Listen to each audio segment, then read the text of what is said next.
Hey there, and welcome to our 50th episode of Busy Kids Love Music, a podcast for music-loving families. I'm Carly Seifert, the creator of Busy Kids Do Piano, and I am so happy to have you here with me today as we continue our summer podcast series around the world with Busy Kids Love Music. Now, before we get started, I wanted to let you know about my Busy Kids Do Music History course. If you're a homeschooling family and you're sorting out which courses and curricula you're using for this year, be sure to check this course out for your music history or music appreciation course. You can learn more about it at busykidstopiano.com/music history, and I will link to it in the show notes as well. So our last stop on our Around the World with Busy Kids Love Music tour was in Ireland, and today we're heading east of Ireland, actually to Far East Asia, to learn more about the folk music of Japan.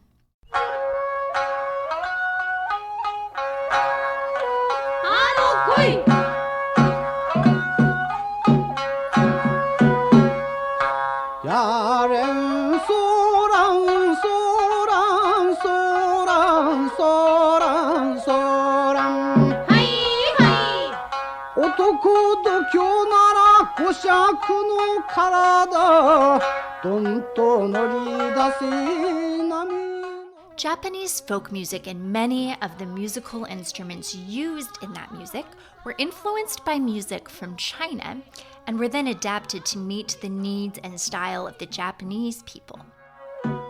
The two oldest forms of this historical folk music are called Shomyo and Gagaku. Shomyo is a type of ritual music sung in a Buddhist ceremony by a group of monks. The word Shomyo, when it's translated, combines the characters for the words voice and wisdom.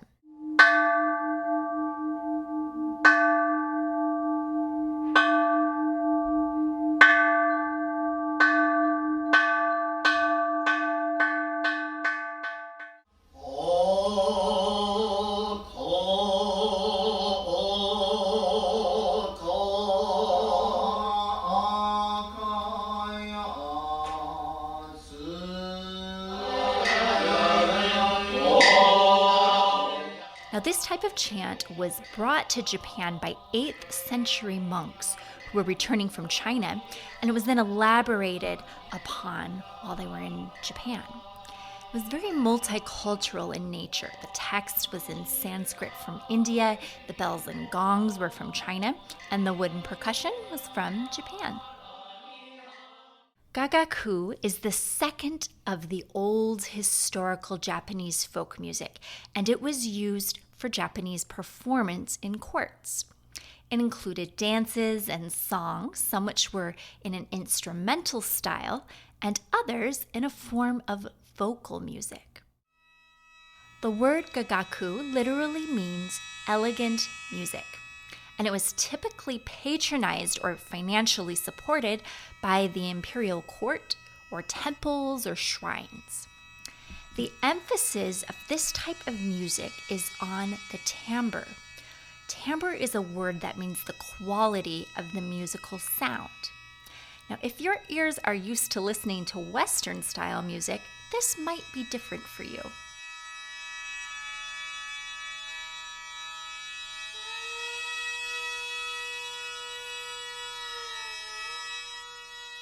There are 16 instruments that are typically used to play Gagaku music, and they are from the woodwinds, string, and percussion families. Japan has several forms of theater in which its traditional music played an important role. No, and that's spelled N-O-H, musical theater, is the oldest form of theater. Performers are typically accompanied by a small group of instrumentalists who play a taiko, which is a stick drum, and then a big hourglass-shaped drum and a small hourglass-shaped drum, and a bamboo flute called the nokan.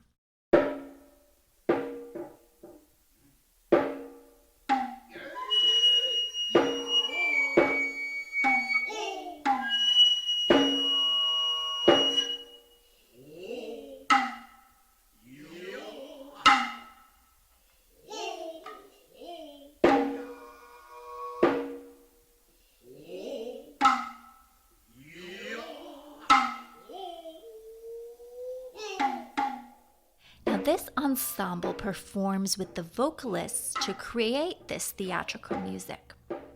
You'll sometimes hear no referred to as Japanese opera.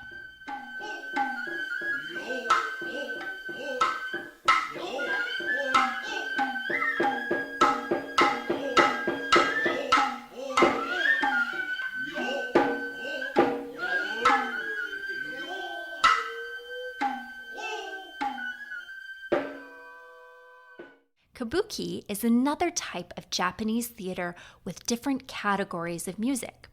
Kabuki is known for having highly stylized dancing, singing, and movement. An all-male cast usually performs in elaborate makeup. During the course of a Kabuki performance, musicians will be located both on and off the stage. Now be sure to check out this episode's show notes because I have included a playlist there that will show performances of these theatrical forms of traditional Japanese music.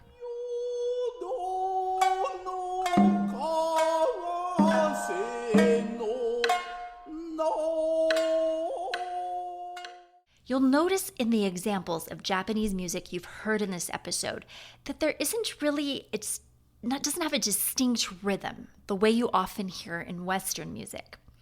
Music in Japanese music has blank spaces of silence, and these are called ma.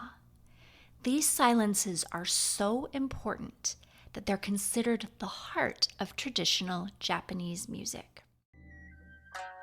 We've only just touched on a bit of the diverse range of folk music in Japan, but I hope you're enjoying learning more about this traditional ancient style of music that might be very new to your ears.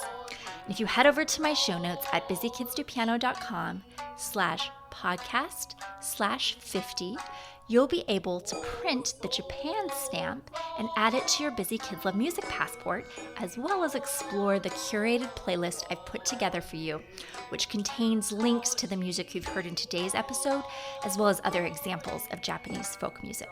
So again, all of that can be found at busykidsdopiano.com/podcast/50. Thank you so much for joining me today on our visit to Japan, and I look forward to connecting with you again in 2 weeks for our final stop of our summer series around the world with the Busy Kids Love Music podcast. Bye for now.